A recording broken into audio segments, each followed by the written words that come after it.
Good morning. Welcome to day 2 of Hack in the Box. This is a wonderful hacker conference. This is my first time here at Hack in the Box, and I've been having a great time. I hope you have as well.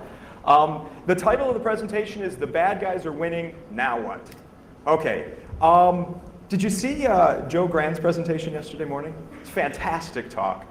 It really inspired me to get much more into the hardware side of things, because I'm a software network guy. But one of the things I liked most of his talk was his /me.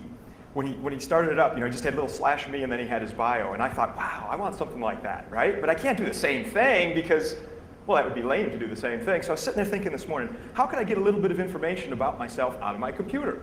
And I thought, well, inside of Etsy password, we have the GCOS field. Yeah! So what I could do is I could do a cut-F5 to take the 5th column out of a -D : delimited file, Etsy password, to grab my GCOS field, pipe it through grep, and be case insensitive about this, because who knows if they're going to capitalize things or not. Skoudis. So there's my bio. Anyway, I'm Ed Skoudis. I've been doing information security work for over 13 years now. I started working at Bell Communications Research, back in the 90s, focused on how people hack into the phone companies. I remember when I got that job, I was thinking, wow, they're going to pay me to do penetration tests to actually hack the phone companies now. You see, I've been doing it for years for free, and now they're actually going to pay me to do it. So I worked on penetration testing in the phone companies, incident response, digital forensics. I'm also an instructor for the SANS Institute, where I teach classes on penetration testing and incident handling. I'm a co-founder of a company called InGuardians, which I founded with my friend Jay Beal. Many of you are probably familiar with Jay, Mike Poor, and several other folks on our team. We do a lot of information security research and consulting. My particular areas of focus for research has been malware analysis, virtual machine security issues, including analyzing whether virtual machines can be escaped. And in the last 5 years, starting in 2004, I've been doing a lot of consulting associated with cyber warfare strategies and tactics. All of those things are brought together in what we're going to talk about today. I also write for a blog called commandlinekungfu.com, which sort of the title of the slide is reflective of.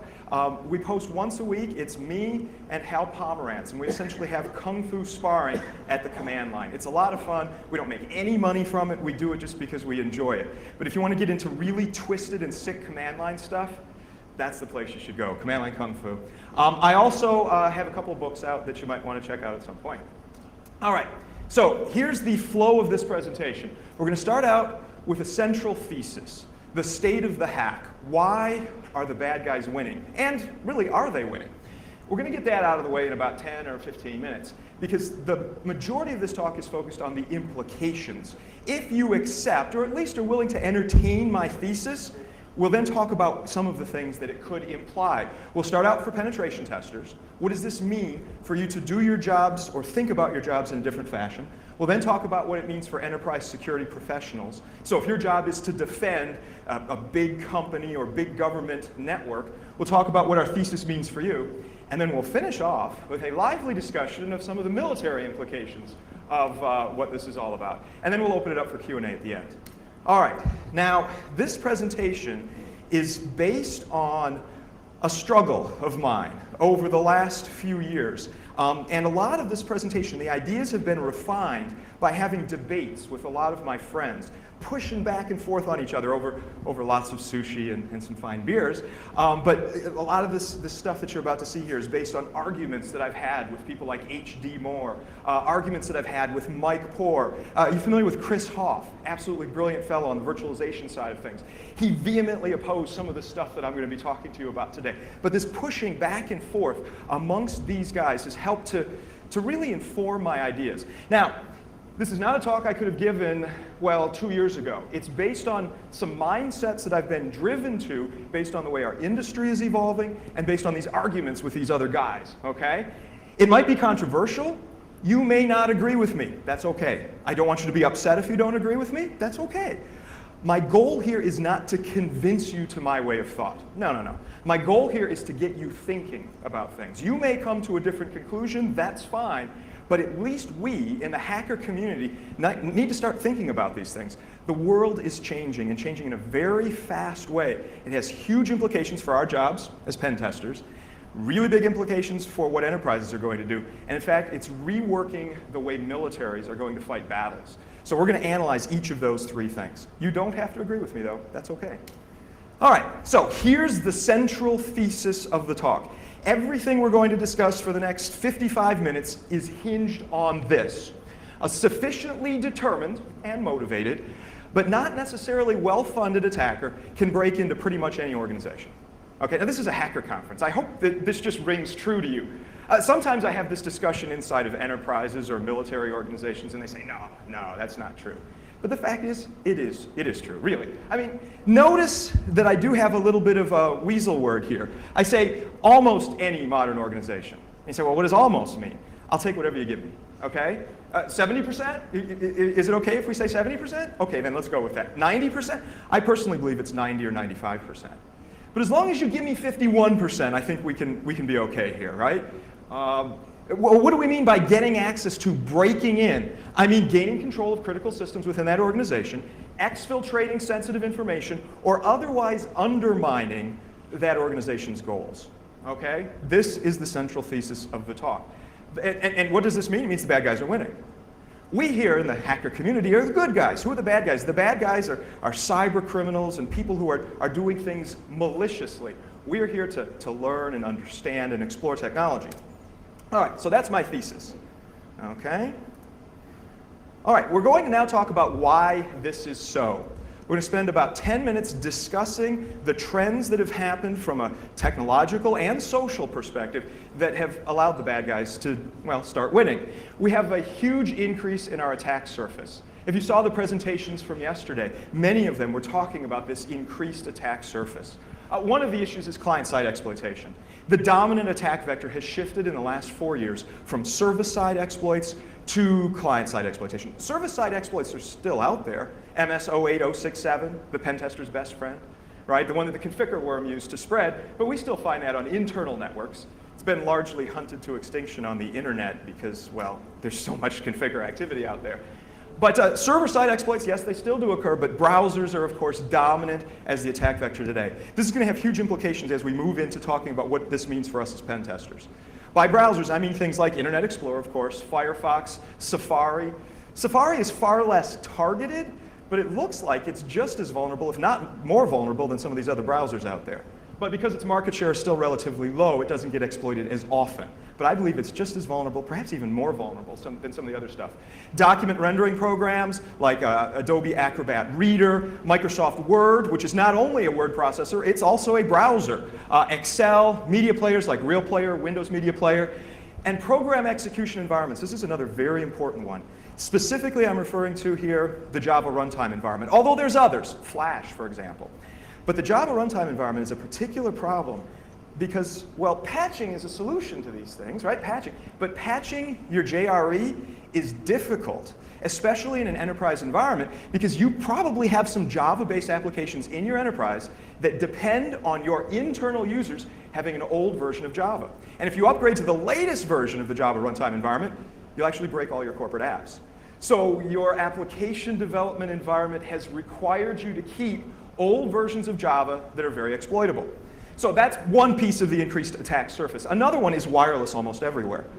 We take it for granted the explosion of wireless in our lives, such as Wi-Fi, or Bluetooth, or Zigbee, or various other wireless protocols.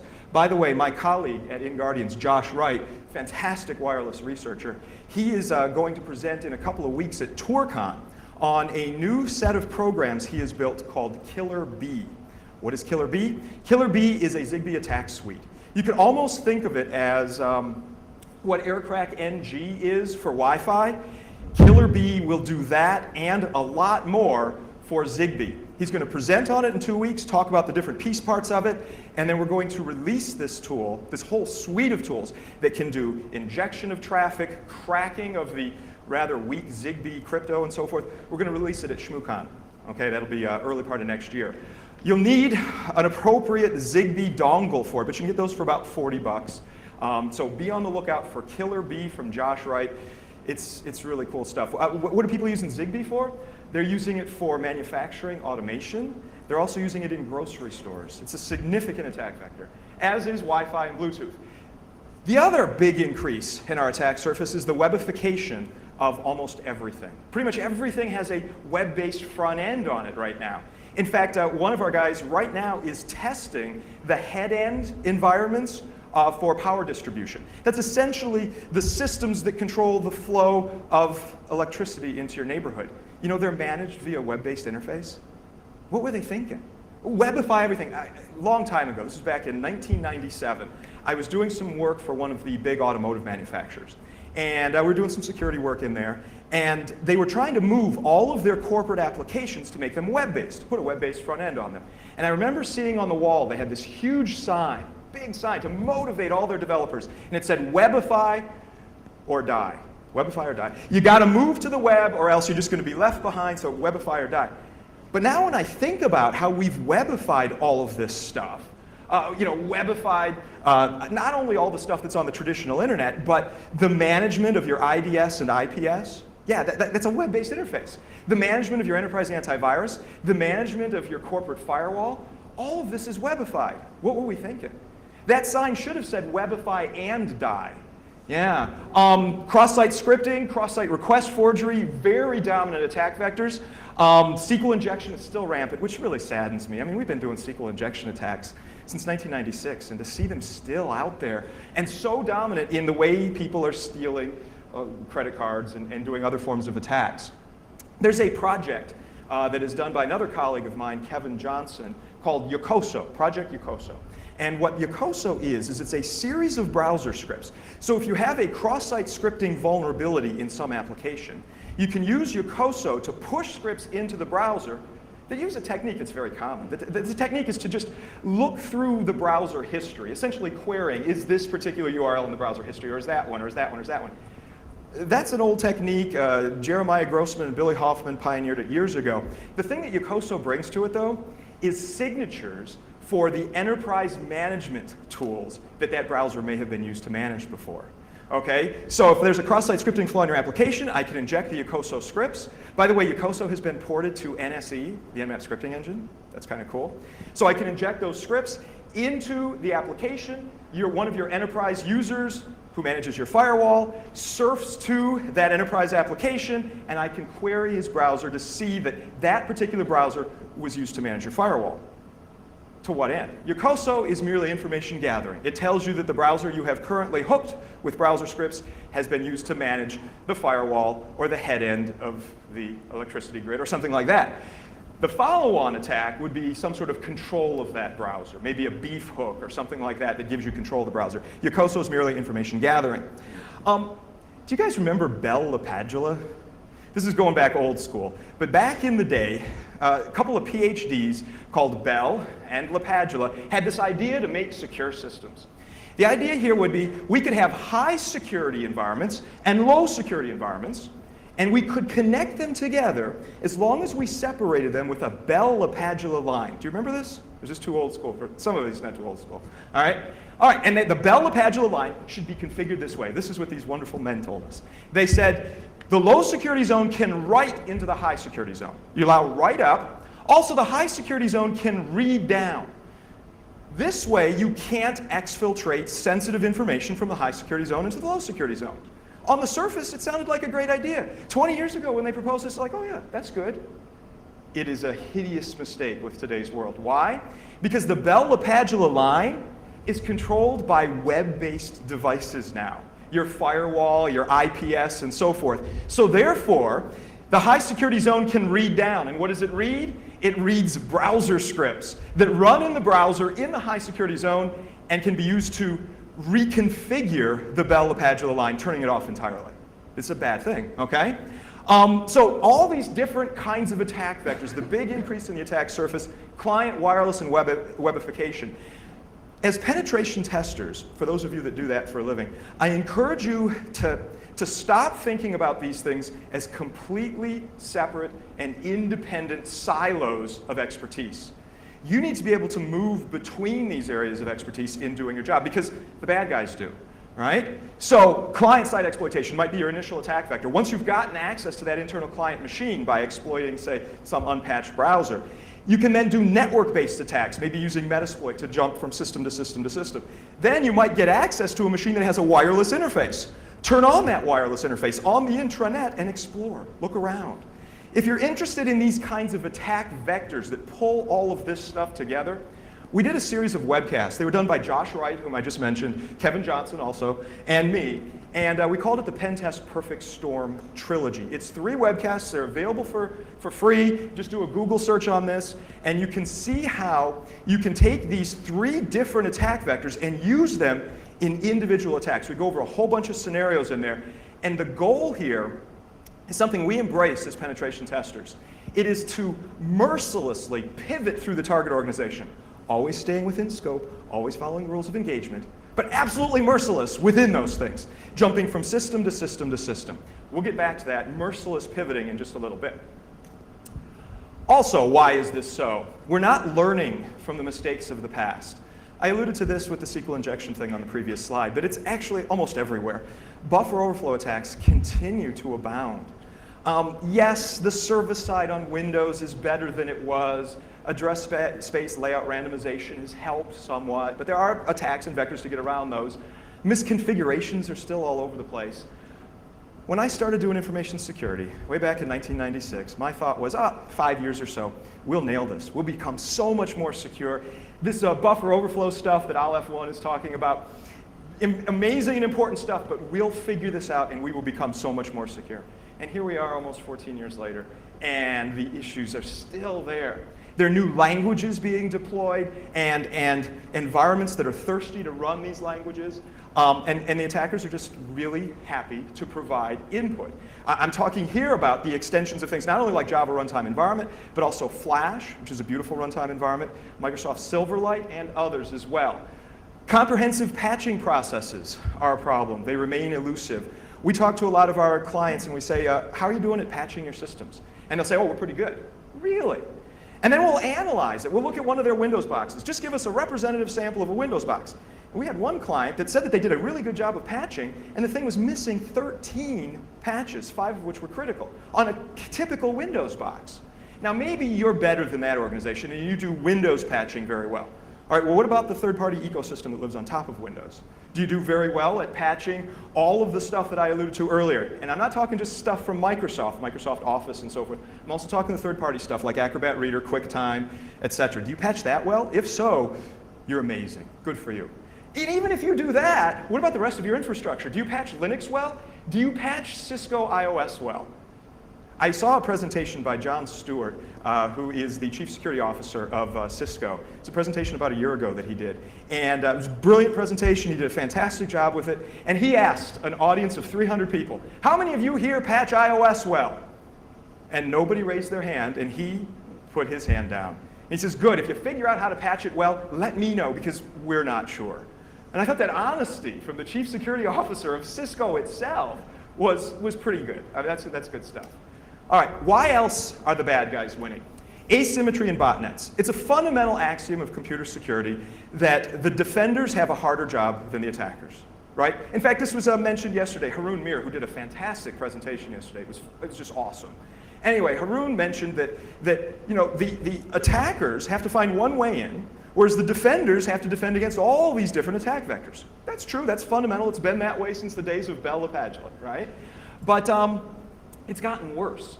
The asymmetry has tilted even more in the bad guy's favor. If you go back 10 years ago and you were from a large enterprise, maybe a government agency or maybe some big company, one thing that you could be pretty certain of is that you had more computers than the attacker did. You had more raw CPU horsepower to do whatever it is that you needed to do.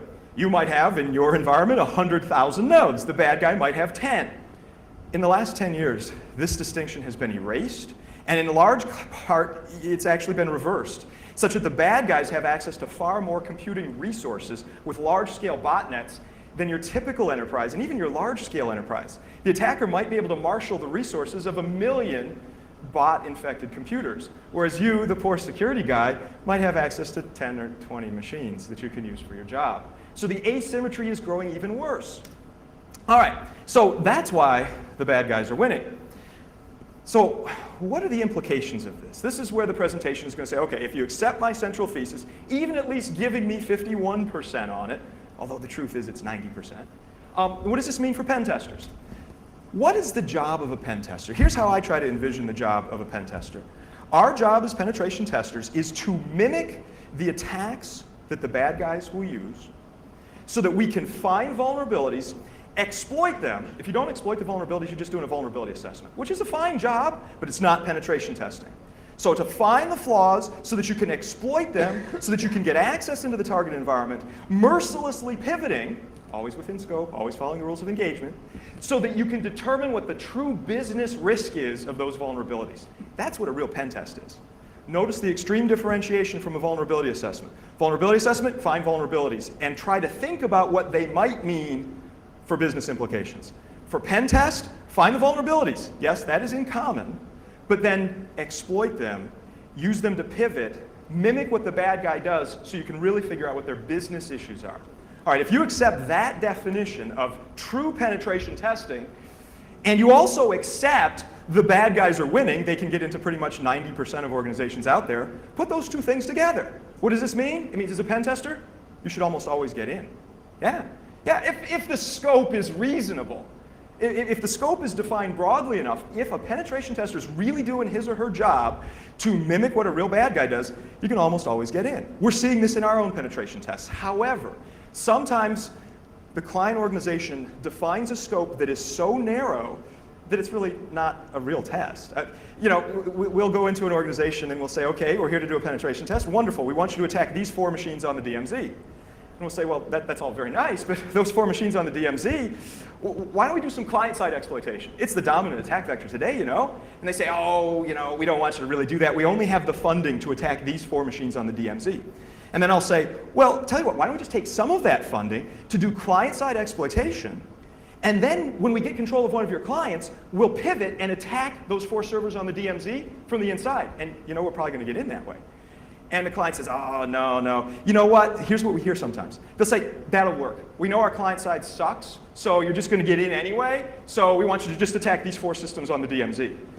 Wait, let's think about the logic of that. Why are you spending the money to test the security of those 4 machines on the DMZ if you have admitted that your client security stinks and you're already owned on that side? Why? Because you don't understand, well, the clients who say this to me, they don't understand the security implications of the clients being owned. Sometimes they'll shoot back and say, we don't store important data on our clients. Yeah, but your clients do access important data. I mean, they're doing something there, right? You're not buying these laptops just to fulfill Microsoft's marketing, are you?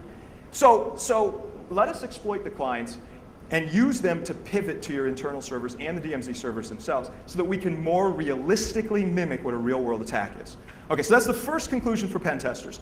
You need to encourage the people that you're doing pen tests against, whether it's your own organization or if you're a third-party pen tester, to define their scopes realistically to map to today's attack vectors.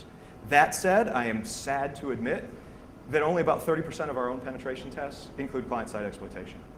Every single one of them, we argue for it, and we go in there and with a nice big smile, we explain to the client what the security issues are and the risks, and sometimes they just kind of pat you on the head and say, that's a nice little hacker boy, thank you very much, but we want you to test these 4 servers on the DMZ. Now, I'm not going to starve here over this, okay? You'll say, okay, we'll attack those 4 machines on the DMZ. But to the extent that you can, drive up the amount of work that you have that includes client-side exploitation. All right, so that's our first point. Second point, so what? Good for you. You're a penetration tester, you almost always get in, 90% of the time. I hope you're proud of yourself. Yeah, I mean, it feels good when you get in. That's very nice. But getting in is not the ultimate goal of pen testing. It is a step. I went through and talked about what true pen testing should be defined as. And a step of that involves exploitation so you can get in. But the real goal is to be able to explain to decision makers the risks that they face. And you need to do this in business terms. I saw this wonderful presentation by Hera Richarte, who's from Core, the people that make Core Impact. He's their chief technical officer. Hera said, and it was just really cool, he said, the pen test doesn't end when you get shell on the target box. He said, in fact, that's just when things start to get interesting. Okay? If you're writing up in your pen test reports, nice little screenshot saying, look, we got shell on this box, we're cool, you've missed the point. The point is, well, what does that shell on that box mean from a business perspective? How could an attacker use it to realize their most significant security issues in the target organization? So keep that in mind. Second important point. All right, now we'll get to a point that maybe is a little more controversial and some of my friends might vehemently disagree with. So I came to this mindset about a year ago based on lots of debates, lots of discussions with folks. It's true that the real bad guys, the ones that we as pen testers are trying to mimic, the real bad guys can spend all of their time focusing on the offense, right? That's all they have to do. Offense, offense, offense, offense. And I saw a presentation by my buddy, Jay Beal, at DEF CON last year. And Jay was up in front, there were like 400 or 500 people in the room, and Jay said, he was talking about a certain penetration testing aspect, and he said, the reason that we're doing all this stuff from an offensive perspective is so that we can improve defenses. Our whole goal is to make defenses better. And I had said the same thing a lot in the previous 12 years. But when Jay said it, it hit me. Like sometimes you see on the movies like that spotlight comes in and the camera zooms in on you. And I thought, I'm not so sure I buy that anymore. I mean, yeah, I buy it at some level, but I don't feel it in the fiber of my being that the only reason we do offensive stuff is to help improve defenses. I think there might be more out there. And I got to thinking about this. What if it might be okay to be a good guy security person, like us in this room? I think we can all agree that we're good guys, right? Anybody here not? See? Right? Okay. What if it's okay for a good guy to be purely offensive? Yeah. Now some of you just accept this. This is the hacker community. This is a hacker ethic. It's okay to be purely offensive. But others of you, perhaps those in some government agencies, we know you're here moving among us, yes. And perhaps others aren't quite there yet. You say, no. The real reason you do this offensive stuff is merely so you can find flaws, so you can express their business terms, so that you can then defend the environment. But think about this. The bad guys can spend all of their time focusing on offense. If we, the good guys, really try to balance between offense and defense, I've spent over 10 years of my career trying to do good defense and do good offense as best as I can, but I'm a limited guy. You might be a genius and you could be excellent at both of those, but I have to decide where am I going to focus. Am I going to focus on offense or defense? And balancing it over a decade was hard. And I came to this conclusion. What if it's okay? If I'm supposed to be mimicking the real bad guys who spend all of their time, all of their intellectual effort in offense, what if it's okay for me to do that too? It's really kind of freed up my psyche in the last year or so to say it's okay to be purely offensive. And the only time you think about defenses is to think about how to get around them. Okay? I'm not advocating abandoning defensive knowledge, but I am saying you might want to rethink your defensive knowledge to say how can I use that defensive knowledge offensively to get around target systems and so forth so that I can maximize my capabilities. Let me give you an analogy. I was playing Capture the Flag at DEF CON many years ago, back when the ghetto hackers ran it. Those were the days. It was a very good time. Ken Shota then took it over, and now there's a new team that's taking it over. Good stuff. But back in the ghetto hacker days, I was on a team that was headed up by Crispin Cohen. You guys know Crispin? He created Immunix, that great hardened version of Linux. He now works for Microsoft. He went there about a year ago, which is a sign of the end times, when Crispin Cohen, this big Unix security and Linux security guy, goes and starts working for Microsoft. But anyway, I was on his team, and I remember Crispin saying, when we were getting hacked, I mean, we were just getting zapped really bad. And Crispin, who's an amazing defensive guy, looks up in exasperation and says to us, he says, I'm a defensive guy. I don't know this offensive crap. And that really crystallized in my mind. Well, that's interesting. And we accept that. We accept that as a security community. He's a defensive guy. He doesn't know the offensive crap. But I think we're starting to see some of that whittle away. If you're purely a defensive guy and don't know anything about the offense, you're not a very good defensive guy. Because you see, defense must be informed by offense. If you're a defensive guy, you need to know what the bad guys are going to do so you can anticipate their moves, so you can look for them in the appropriate places, you can detect them, you can do your job as a defensive guy. You need to know at a certain level how the bad guys do their job, right? But you don't have to be an expert in it. That's accepted. We're cool with that in the information security business. It's okay to be a purely defensive guy. It's okay to not know offenses very well, other than how they might be used against you so that you can defend even better. All right, we accept that. Flip it. Flip it. An observation, you can flip offense and defense for the entire argument that I just did, and it actually makes sense. It's a reasonable argument, okay? I'm an attacker. I do penetration testing. My focus is on doing that as well as I possibly can, and the only time I think about defenses is how to get around them. That defensive crap. I know enough about that so I can get around it. At first, when you start thinking along these lines, you might feel like, well, maybe I'm being evil. But the fact is, you're trying to fight evil. The bad guys are focusing all their time on this evil stuff. You need to be able to focus all of your time on the attacks. Now, I'm not saying that everybody out there should embrace this and everybody should be offensive. But I am saying it is okay to have a group, a community of people that focus on attacks. And they're good guys. First of all, as we'll talk about in a little while, there's the military issues of this, right? There's military applications of offensive computing, attacks, and you can be entirely offensive there. But I think even for enterprises, having a set of people that know the offense so that they can truly mimic what the bad guys do. An analogy that you can think of here, the best gun manufacturers in the world, the people who make the guns and the bullets, they're the offensive guys. They do not have a great deal of expertise in manufacturing bulletproof vests. They don't do that. Now, they might know about bulletproof vests so that they can make armor-piercing bullets and all that kind of stuff. But I think the analogy holds up pretty reasonably well as we map it into computer attacks. All right, so those are some of the implications of the bad guys who are winning for pen testers. What about for enterprise security personnel? Enterprise security personnel. I'm here focused on the medium to large scale enterprises, maybe from 500 users up to 200,000 users, okay?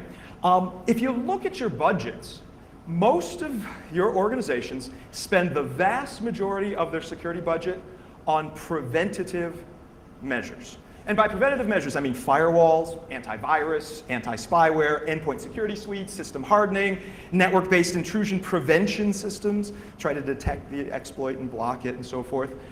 Even auditing and vulnerability assessment are a form of preventative defenses because you're trying to find the flaws before the bad guy does so you can fix them before the bad guy exploits them. These are all prevention. Look at your budget. Really go through. I've done this for many big organizations, and you'll see 90% plus of their security budgets are devoted to prevention. All right. But if you ascribe to my central thesis here, that is, a sufficiently motivated but not necessarily well-funded attacker can break into pretty much any organization, the preventative defenses have failed. The bad guys have gotten in at some point. Can any enterprise confidently say they don't have at least one bot on their intranet somewhere? I wouldn't want to confidently say that. I mean, the stuff gets exploited, stuff happens. At some level, your preventative measures have failed. Now, I'm not blaming people for having done prevention. It just makes sense. Right? I mean, if you've got this cadre of technologies and people and processes, and some of them are associated with prevention, some are associated with identification, finding where the bad guy has gotten in, and others are associated with, well, eradicating the bad guy, it makes sense. I mean, just at a human level to say, well, we want to spend all of our money on prevention because we want to prevent the attacks in the first place so that we don't have to find the bad guy and clean him up. It makes sense until it fails. It makes sense, really, until it doesn't make sense. And we're getting to the point where it doesn't make sense anymore because the bad guys are getting in. They're finding ways in because of that increased attack surface. When I originally presented this concept over beers to Chris Hoff, Hoff said, Skoudi, that's what he calls me. He says, Skoudi, dude, no way. You're not going to be able to convince a chief information security officer of that. Because the CISO is not going to be able to go to his board and say, you know what? Prevention was cool, but I needed to take some of that money and move it over to identification and eradication. He said that the story that the CISO has to tell to the board is that he's wanting to prevent the attack as much as possible, and that's where all his resources have gone. And I said, so Chris, because Chris is an advisor to chief information security officers all over the place. I said, so Chris, you do accept my central thesis, right? And that is that some of your systems are owned. He said, yes, I do. And I said, okay, you accept that, so you know that the bad guys are on your internal environment, but you're not willing to spend your budget to find where they are and to eradicate them. He says, yes, that's true, because I can't. The board won't let me. And I said, so you are dependent on the bad guys being well behaved in your environment. And he said, yes, I am. but that's the way the industry has driven us. We need to reject this. We need to move beyond this. We need to say, let's divert some of our budget, not all of it, but from prevention to identification and eradication.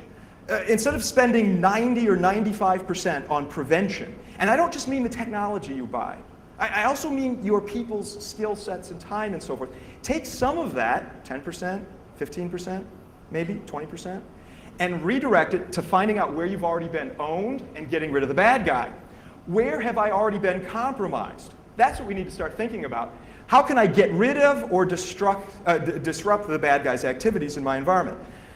I was talking with some folks in the US military about some of the ways that they're starting to think about attacks and what they need to do to help defend their systems. And they brought up to me this wonderful idea. The idea is of the ways that the attacker can cause problems in a target environment. What does the attacker do? The attacker gets in. Once the attacker has gotten in, he wants to stay in, maintaining some sort of long-term access in that environment. And then the attacker at some point may want to act, causing disruption, crashing systems, stealing data, whatever it happens to be. Our focus in the information security business for the last 15 years has been on stopping the attacker from getting in. We have failed so that the attacker is getting in, staying in by deploying rootkits and backdoors and all kinds of other things, and then acting by stealing data or causing other problems. We need to start thinking about not doing 95% here, but instead 80% here, or 70% here, and maybe 10% or 10% over here. The nice thing, though, is the attacker will often get careless and reveal himself. Not all of them. If they're very, very good, they can be very subtle. But we can find them. It kind of reverses the asymmetry problem. This is a very asymmetric thing in the favor of the bad guy. Here, we still have to look for the bad guy in a lot of different places. But if the bad guy wants to take action, he's going to reveal where he is. All right? So how, as an enterprise security professional, can you start to think about and start to articulate to your management this focus change from entirely prevention to prevention mixed with some good identification and eradication? Intrusion detection systems. IDS. Yeah. IPS, intrusion prevention systems, is a preventative, it's called intrusion prevention system. It's a preventative defense, whereas IDS is focused more on detection, identification. One of the dumbest reports ever to come out of the information security space was that one several years ago where Gartner said IDS is dead. Instead, everybody's going to focus on IPS. Because Gartner said, well, if you can prevent the attack, of course, that's what you're going to do. Talk about completely missing the point of the difference between prevention and detection style defenses, right? Not all defenses have to be prevention. There's very good stuff that you can do with detection. The fact of the matter is, a lot of enterprise IPSs have to be tuned down to eliminate false positives. Because if you get a false positive with an IPS, it'll block a packet that is supposed to be allowed through, and you've just broken an enterprise application, and your life is hell. It's miserable. So the IPS is purposely tuned to be stupider. Whereas an IDS, an intrusion detection system, is just focusing on detecting the attacks. And if you get a false positive, yes, it's a waste of time and it's frustrating, but at least it doesn't destroy the enterprise application. Therefore, we can make them more sensitive and more able to detect our attacks. Log analysis. When I talk to a lot of system administrators and I mention log analysis, they roll their eyes and say, oh, log analysis, oh, that stinks. No, log analysis is great, really. It can be very fun. Pretend you're a detective, Sherlock Holmes going in there. Spend some time looking through your logs. Look at it. Now, sometimes when I say that, enterprise security guy or maybe maybe a system administrator will say, dude, I don't have time to look through all my logs. And I say, well, how much time do you spend now? Well, none.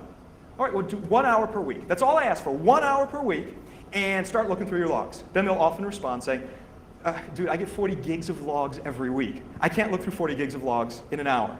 And then I'll always come back and I'll say, well, how much time do you spend now? None. Okay, so 1 hour a week in 40 gigs is better than 0 hours a week in 40 gigs of logs.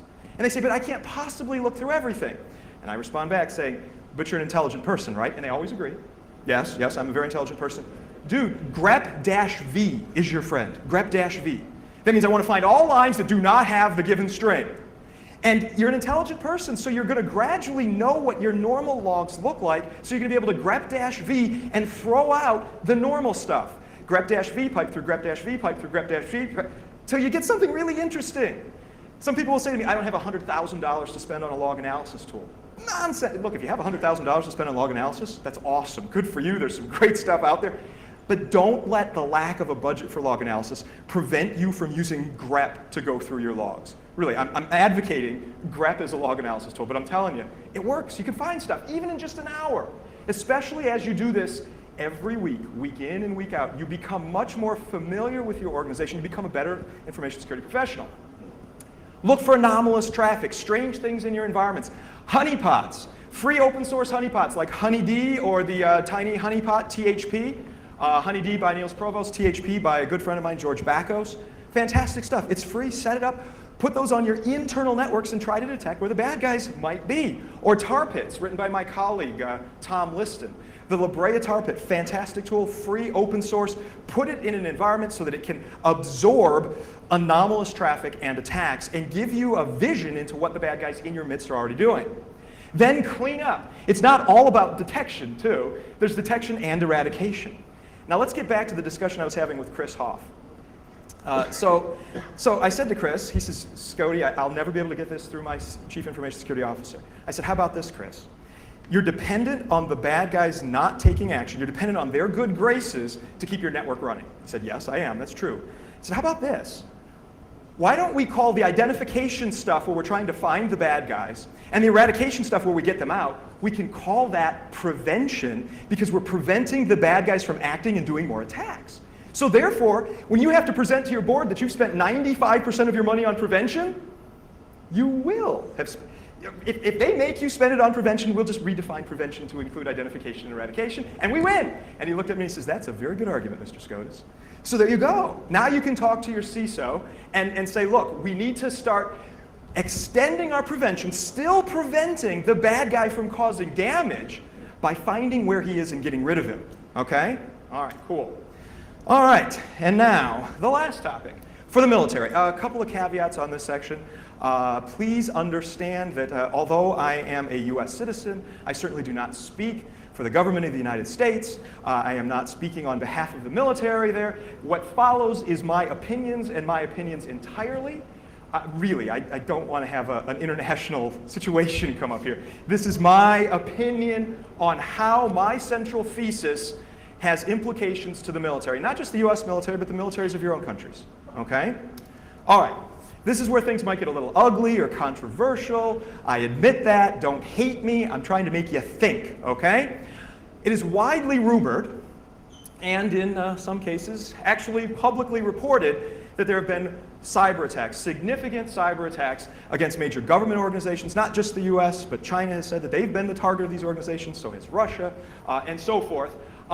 Their military organizations have been attacked, even civilian infrastructures. There's been reports in the last 12 months about compromise of power grid systems. The original reports came out saying that it was outside the United States. Certain other countries had power grids that were infiltrated by computer attackers. And then shortly after that, there were some reports that certain power grid systems inside the United States were also compromised. So what? You'll notice this presentation will often get to, so what? Okay, we can say all this wonderful stuff, but what does it mean? What could an attacker do with this? Direct denial service, causing systems to come down, right? Imagine if somebody were to hack in and disable part of the power grid. You'd have a blackout. That would be problematic for many reasons. If somebody were to hack into a hospital and shut down power, you could actually have a threat to life or limb. People could die. You say, oh, but they have power backups. They have power generation equipment within the hospitals. I'll bet you they're web-based.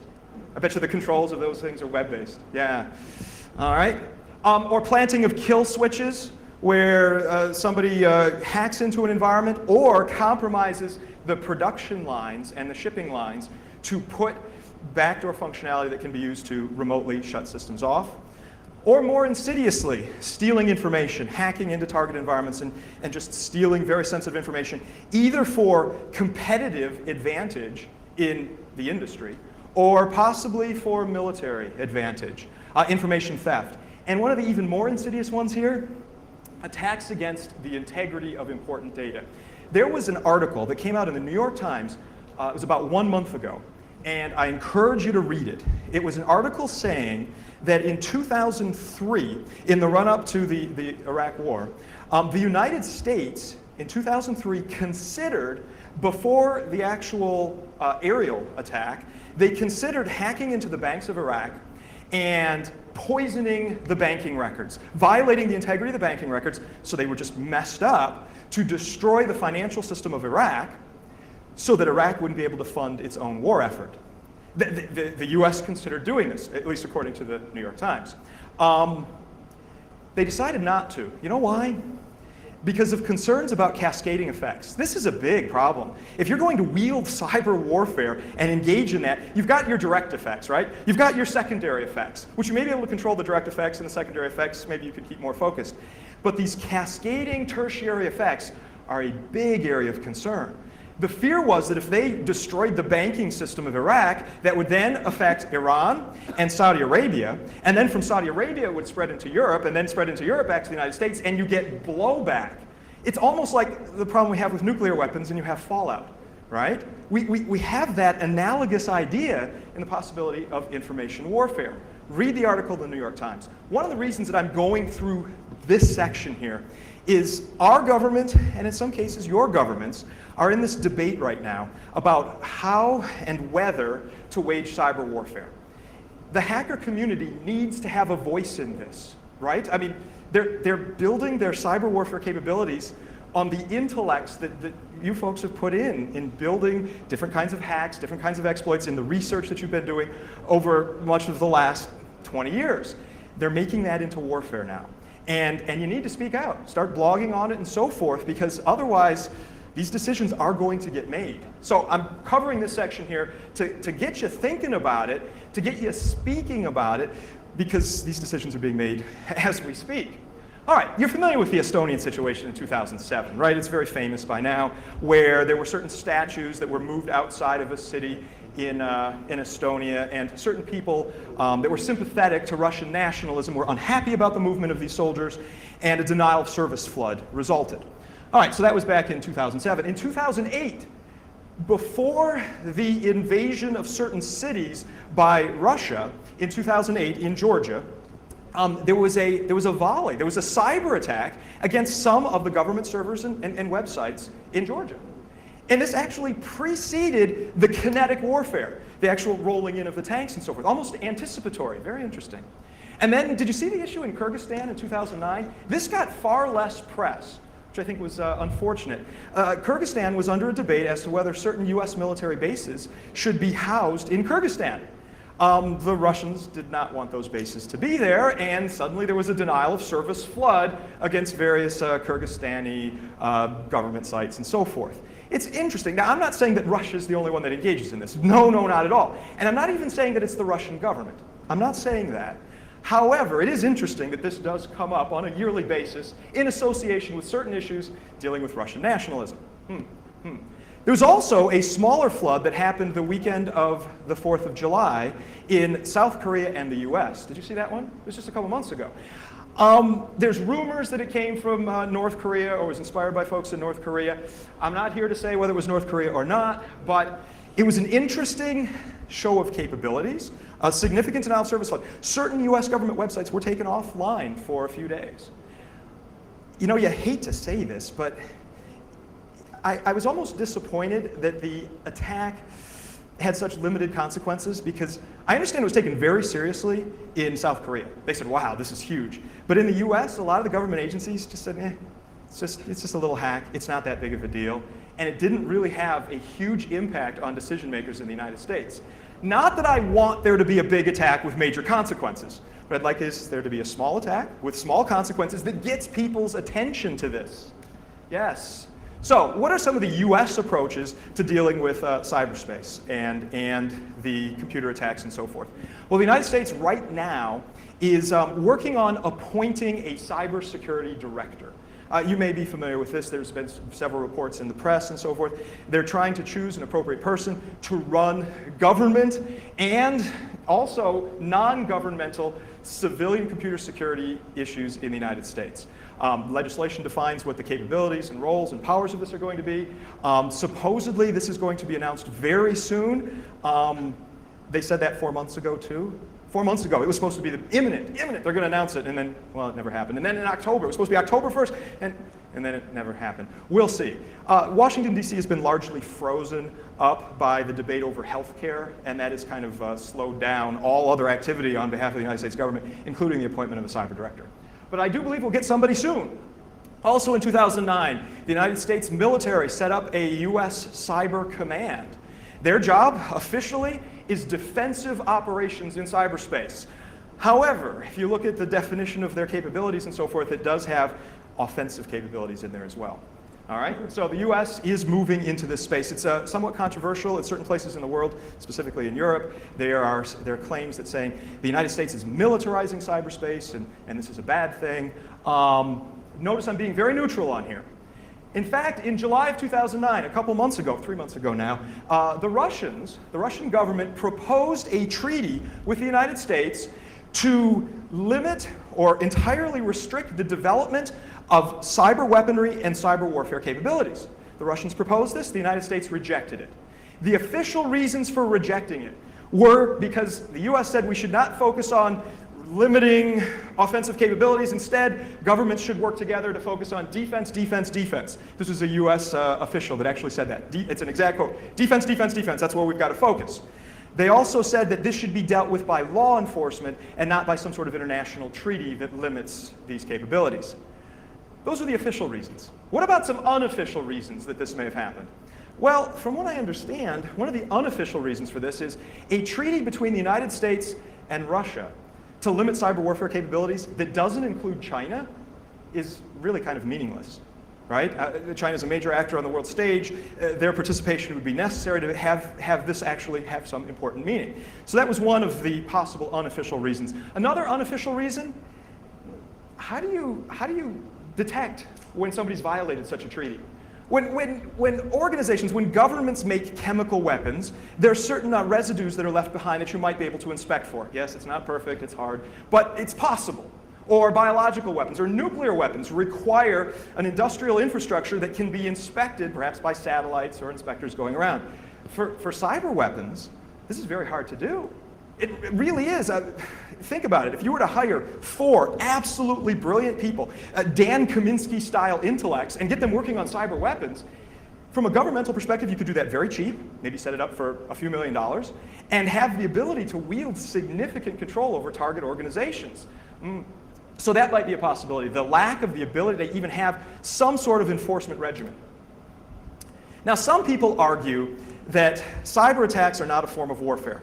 Let me give you a couple of examples. My buddy Mike Poore and I were talking just 2 months ago, and he says, cyber war, you're just sending packets. It's not real warfare, you know? That's what Mike said to me, one of my closest friends. Or I understand last year Marcus Rainham presented here, and he was against the cyber warfare thing, saying that he thought it was all fear, uncertainty, and doubt, FUD, so that people could get more funding for computer attacks and things that they wanted to do. I responded to my buddy Mike Poore by saying, you know, it has been accepted for hundreds of years that a blockade is an act of war. It just is. I mean, you look it up. A blockade is an act of war. Okay, if somebody were to bring down the internet for a country, wouldn't that be a form of blockade? I mean, what is a blockade? A blockade has a naval implication where you're sending your boats to block a port of trade so people can't get in or get out to do trade. So there's an economic impact. Well, if you bring down the internet connection for a given country, or the internet connections, isn't that really a form of blockade? There are debates in the US right now as to whether this is a form of blockade. If somebody were to take Amazon.com down for a day, what would be the implications for the US or maybe your own country's finances, economically? Would that be the equivalent of a blockade? What are their motivations and who's funding them? Another issue here is a cyber attack as a precursor to a kinetic attack. Let me tell you, I was doing a presentation at the Pentagon, completely unclassified. I wouldn't be talking out of turn here. Completely unclassified. I was doing a presentation where I was standing up in front of the room and a bunch of folks in military uniform in the room, and I'm talking about a kind of computer attack and different ways to hack things in a scenario. And I'm going through the presentation, a guy raises his hand. I said, yes, sir. What's your question? He says, that machine up there, sir. I said, yes. He says, what do you do about that one if it gets in your way? And I said, oh, that one? Oh, you just blow it up. And I continued to present, and he raised his hand again. And I said, yes, yes. He said, sir, when you said blow that up, did you mean kinetically? Ooh. Well, you know, I'm a hacker. I just meant like, you know, send him some malformed packets, blue screen of death kind of stuff. But if you have in your bag of tricks the kinetic attack, well, maybe the integration of cyber war and kinetic war, it hadn't crossed my mind to actually physically blow it up, because I'm not from that world, but there are people that are from that world, okay? So, the concern here is that a cyber attack could be the precursor to a kinetic attack, like we saw with Georgia.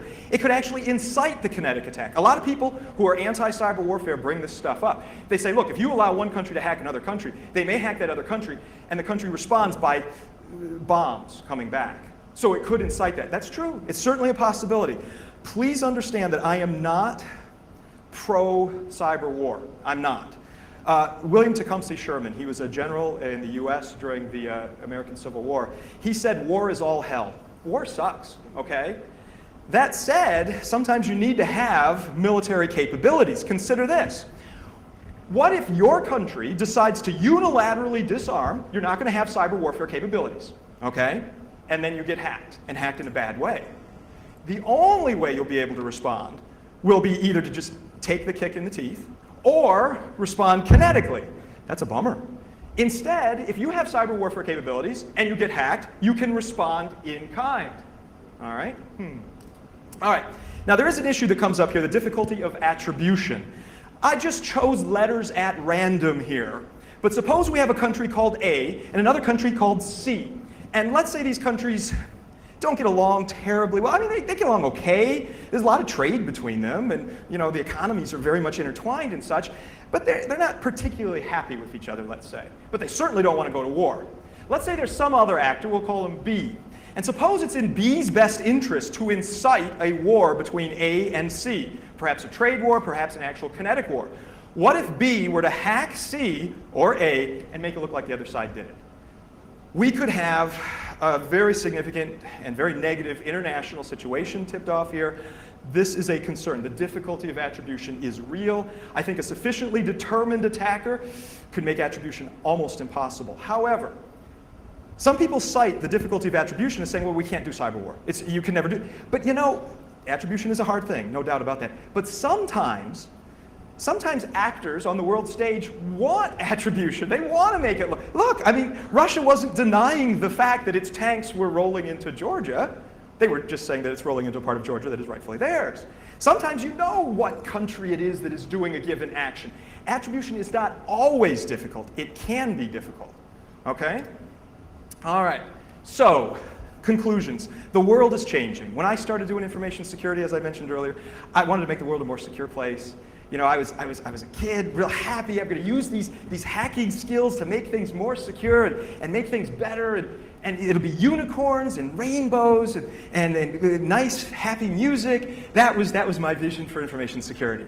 And now, as I'm growing a little older, I realize that was a nice vision for its time, but we're actually not moving toward that. We're getting more and more vulnerable. More and more of our critical infrastructure is getting more vulnerable, and I view the militarization of cyberspace as inevitable. I do. It's just something that is happening. You can complain about it, you can blog on it, but I do think it's what we humans do. Humans fight war. We fight war in the domains that we occupy.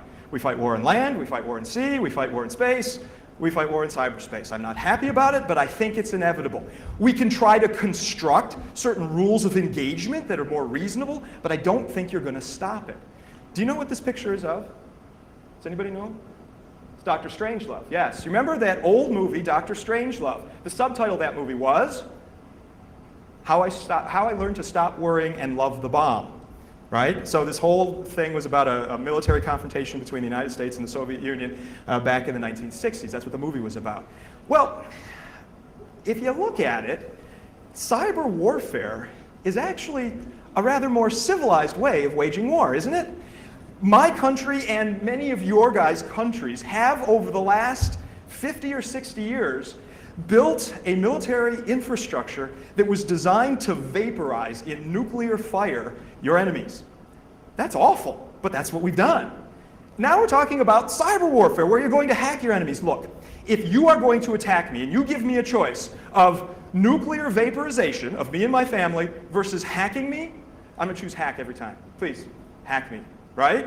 It's a more civilized way of engaging in war. I was talking with a buddy of mine at the NSA about this, and I said, hey, hack me every time. He says, well, if they hack you and they completely disable and destroy the power infrastructure of your country, you very well might starve. So instead of dying in a millisecond, you might die a gruesome death over months. I said, I'll take that risk. Absolutely. I'm going to go hunting. I'm going to be eating roots out of the ground, whatever it takes, but I'll take that risk. So again, it's not the end of the world. So you could call this whole presentation How I Learned to Stop Worrying and Love the Hack. Okay? All right. So I think we have a couple of minutes for questions or so. Yes? Are there any questions? Yes, sir. Please.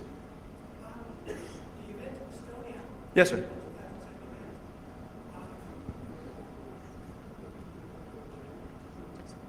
Difficulties in attribution mean that you don't have a clue what that actually is or was or was what happened. That is true, but I caution you on that. So I understand your logic and your reasoning, and it is a perfect illustration of the difficulties of attribution. That's why I was very careful in there to not say it was done by the Russian government. However, there could have been a multitude of explanations and reasons that kind of attack occurred. But understand, though, too, attribution is not always impossible. Sometimes people actually claim that they engaged in a given military action. But you're right, historically, and I believe very strongly, if somebody really wants to hide their attribution, they can. There was a very interesting thing that happened at the United Nations. At the United Nations, the Russian delegation said to the United States delegation that they consider a cyber attack against the Russian homeland to be the equivalent of the use of WMD, and they will respond in kind. This was said at the UN. Notice the diplomatic ambiguity there. You hack us, we consider that WMD, we will respond in kind. Does that mean they will respond by hacking back or respond with something much more gruesome? It's diplomatic ambiguity. The question that needs to be answered, and this is what you're getting at, is how much attribution is necessary? Do you need to have 100% attribution where the actor says, yes, we did that? That may occur. We might have something where they say, yes, we did that. By the way, there were some reports that came out a couple months ago where somebody working in the Kremlin did say that they were helping to orchestrate part of the Estonian attack. This was reported in the New York Times. Somebody did say that. I don't know about the veracity of those claims, but that was said and reported in the Times. So we do have that possibility of somebody actually outright saying, we did that. But short of that, there are debates going on now of somebody saying, unless we've got an admission of guilt, we can't respond in kind because of concerns of the ABC situation I brought up earlier. Yeah. Good point, sir. Thank you. Other questions, or do we have time? I think there's a question over here if we have time. Well, that would be, we've got 5 minutes. Okay, 5 minutes, you sure? All right, good.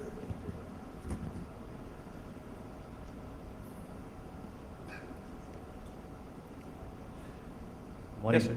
Hello, sir. Okay, I was one in the military. Yes. And we were trying to develop some defensive cyber warfare capability. Mm-hmm. Yeah. But we realized it's so complex. Yes, and the problems of asymmetry. Yeah. Yeah. But now I'm into the looking into the security of national critical infrastructure.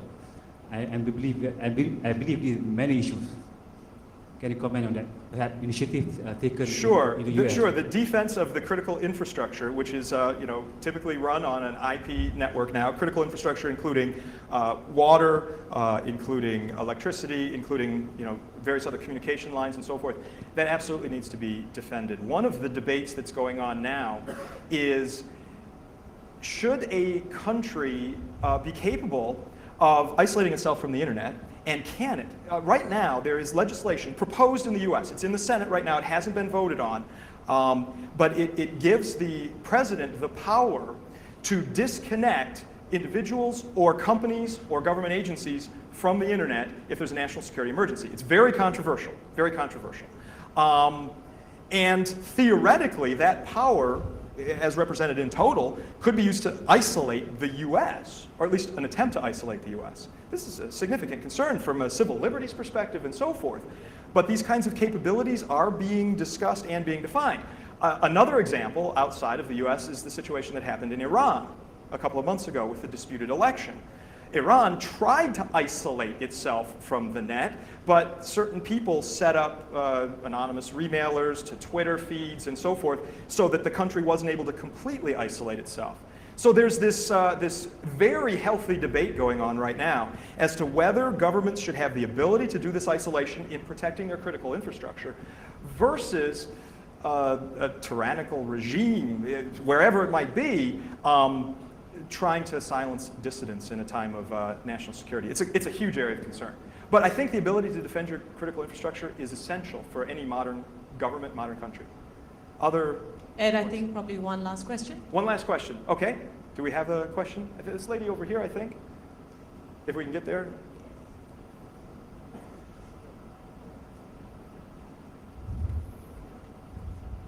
Hi. Okay, Yes. about the military topic.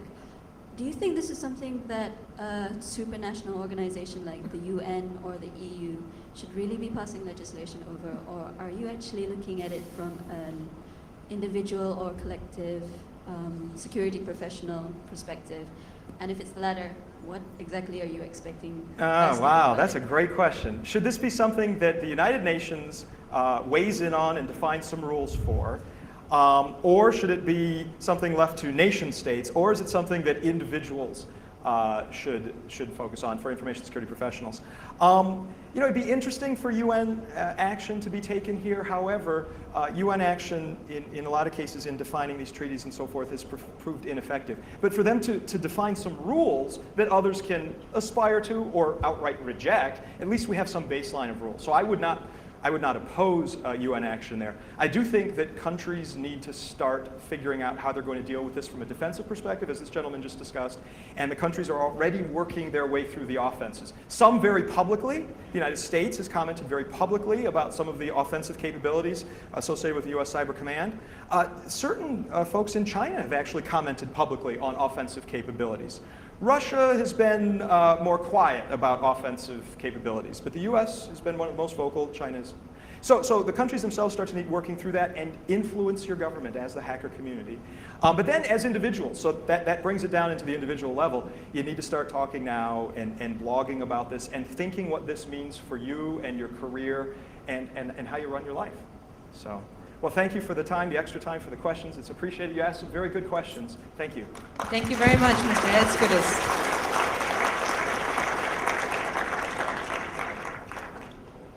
Ladies and gentlemen, we will now set up the stage for our second keynote speaker this morning, and please allow us 5 minutes and we will kickstart thereafter. Thank you.